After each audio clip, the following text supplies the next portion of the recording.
The Husker Online Team checked in with the newest member of Nebraska's 2021 class last Friday.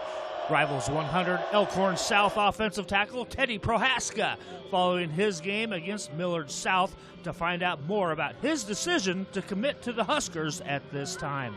All right, Teddy, so kind of a rough game, not the outcome you guys wanted, back and forth. You guys were down a couple different times throughout the game and battled back, though. And, I mean, you've been in this position before, kind of. What do you learn out of a game like this? You learn how the tough people on your team, who's going to be the one that sticks in it till the end.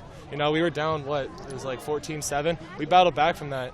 We never stopped. They told us in the locker room, hey, this game's not over. We're still in it. You're going to find out who's mentally tough and who's ready to play a football game when it matters. That was a good squad, a good defensive line too. I mean, kind of describe the maybe the type of play that you were seeing there. A lot of speed, speed on the outside. We expected it all week watching film. Speed on the outside. Braden Anderson, excellent player. Went against him last year. Didn't expect anything less than what I got. I didn't go up against Cole Horblesheimer as much as I wanted to. See how run blocking's progressed, but just speed on the outside. Okay, and then how do you bounce back from this and kind of continue the season that you guys have been on? It's just our coaches always say we got 24 hours to worry about this game, and then after that 24 hours you're on to the next one. It's just every single week it's the same thing. Practice hard Monday, Tuesday, Thursday, Wednesday, and then you're ready for Friday. It's just going to be the same every week. Okay, and it kind of switch gears a little bit to recruiting. You pulled the trigger last weekend, commit to Nebraska. Maybe a little bit of a surprise. I mean, maybe not to you, but it maybe caught some people a little off guard. But I guess what went into the decision and why now? After the NIU game, I just felt, this is where I wanted to be. The energy there was amazing. It really opened my eyes that there was no reason for me to be waiting around. That's where I wanted to be. So what's the point of delaying it, going on visits and stuff? If I know where I want to go, just do it now. Okay. What kind of relationship have you developed with the coaches there? Obviously, they made you a priority. I guess describe that type of relationship that you have. It's really good. They all text me from time to time, checking in on me, sending me letters. It's all love both ways. I appreciate every single one of them that reaches out to me, and I feel like they appreciate it when I text back, respond, let them know that I'm interested. I'm fully invested into it just as much as they want me to be. In addition to having a good relationship with the coaches, seems like you're pretty tight with a lot of the other commits and maybe some of the other top targets that they have.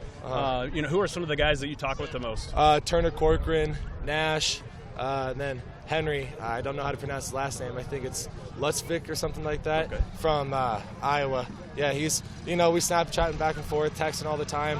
Wish he would have been up there for the Ohio State game, but he had homecoming, so we didn't get to catch up then. Those are probably the top three that I'm talking with the most. Okay, I saw you talk with TJ Bowlers. After. From time to time. We kind of just have a more social media relationship. Never really personally talked, but that Ohio State weekend, I really was, kind of persuade him to choose the right team. Okay. Now, they've been recruiting some high-profile offensive linemen. You kind of like the makeup of the linemen coming into the program? Yeah, it all looks good. I've watched most of the film on every lineman that's coming in there, and I'm liking what I'm seeing. I know that I want to be a part of that, and if I can help them in any way, that's what I want. Now, I was going to ask about that. Now you're a high-profile guy. Now you're committed to Nebraska. You feel like you now have an opportunity to be a leader, a recruiter, to bring other guys in? Oh, yeah, for sure. Every time I see an offer or visit or anything, I'm following them, hitting them up, saying, hey, what's your thoughts on Nebraska? I'm reaching out, letting them know this is the place to be. And what's your pitch to those guys? What do you tell them? If it's a lineman, hey, they know what they're doing here. Doesn't look like it right now. It's a slow process, but that's what we're all signing up for. We know that's what it's going to be. You just got to be along for the ride, just kind of like here. You just got to be along for it. It's a process, getting better day by day. And that's pretty much what it is. Okay, now you heading down tomorrow for the Northwestern game? No, we got homecoming, so that's right. I got to stay here and, look all pretty and dance on the floor, break out the dance moves. All right, that sounds good, Teddy. Well, hey, congratulations on the commitment. Thank you. And best of luck the rest of the way in the season. Thank you. Reporting from Elkhorn, Nebraska, for Nate Klaus, I'm Greg Peterson for HuskerOnline.com.